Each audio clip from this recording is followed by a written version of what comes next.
हाय सांग मैंने मोर mini blog को आपण मानक स्वागत। तो आपण मैंने देखिपे ये मु मछरे लुण हलदी गोलौची।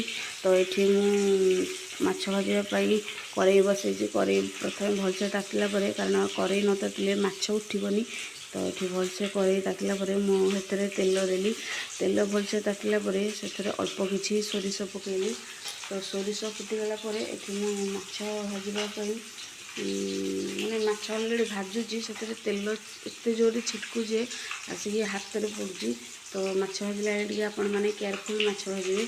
तो ये माछ अलरेडी भाजुची देखूँ। तो सांग मैंने यहाँ जेहेतु ये कौ माछ मुझे जापारनी बोधे रोही माछ हो।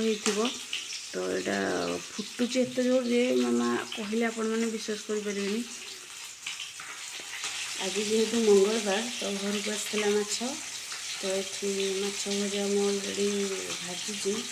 तो आज माछ रंधा हे। तो आपण मान घरे आज कौन आइटम निहाती जनइबे। रही जय जगन्नाथ।